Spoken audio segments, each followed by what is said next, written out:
السلام علیکم پیارے بچوں، بینگ باکس میں خوش آمدید۔ آج جو کہانی آپ کو سنانے جا رہے ہیں اس کا نام ہے کر بھلا ہو بھلا۔ ایک دفعہ کا ذکر ہے کہ ایک بطخ دریا کے کنارے رہتی تھی کیونکہ اس کا نر مر چکا تھا۔ وہ بیچاری ہمیشہ بیمار رہتی تھی۔ ایک دن اس کی طبیعت زیادہ خراب ہو گئی تو وہ ڈاکٹر کے پاس گئی۔ ڈاکٹر نے اسے بتایا کہ تمہیں ایک ایسی بیماری ہے کہ تم جلد مر جاؤ گی۔ اسے سن کر صدمہ ہوا کیونکہ اس کے پاس ایک انڈا تھا۔ اسے ڈر تھا کہ اگر میں مر گئی تو اس انڈے کا کیا ہوگا جس کے کھول سے جلدی بچہ نکلنے والا تھا، اور اس کے بچے کو کون سنبھالے گا۔ لہٰذا وہ اپنے سب دوستوں کے پاس گئی جو جنگل میں رہتے تھے۔ اس نے اپنے دوستوں کو اپنی ساری کہانی سنائی لیکن انہوں نے مدد کرنے سے انکار کر دیا۔ بیچاری بطخ نے ان کی کافی منتیں کی کہ خدا کے لیے تم لوگ مرنے کے بعد میرے بچے کو اپنا سایہ دینا، لیکن کسی نے اس کی بات نہ مانی۔ بیچاری بطخ بھی کیا کرتی، اس کے ذہن میں خیال آیا کیوں نہ اپنے بھائی مرغے کے پاس جاؤں، وہ ضرور میری مدد کرے گا۔ لہٰذا وہ مرغے کے پاس گئی اور اسے سارا قصہ سنایا۔ مرغ بھائی، آپ میرے بچے کے ماموں جیسے ہو، پلیز آپ ہی میرے بچے کو اپنا سایہ دینا۔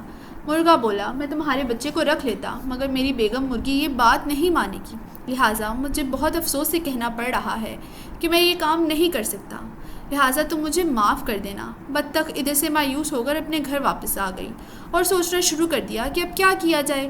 اچانک اس کے ذہن میں ایک ترکیب آئی اور اس نے موقع ڈھونڈ کر یہ کام انجام دے دیا اور خود جا کر ایک درخت کے کنارے بیٹھ گئی۔ اس کے بعد بطخ کی طبیعت اور بگڑ گئی اور ایسی بگڑی کہ اس کی موت ہو گئی۔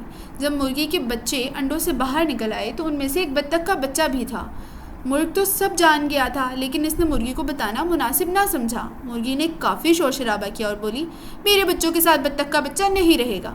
مرغ نے اسے کافی سمجھایا لیکن مرغی نے اس کا کہنا نہیں مانا۔ مرغی نے اپنے بچوں کو منع کر دیا کہ بطخ کے بچے سے کسی کو بات نہیں کرنی۔ سب نے مرغی کی بات مان لی لیکن دو چوزوں نے اپنی ماں کی بات نہ مانی اور وہ جو خود کھاتے اپنے ساتھ اس بطخ کے بچے کو بھی کھلاتے۔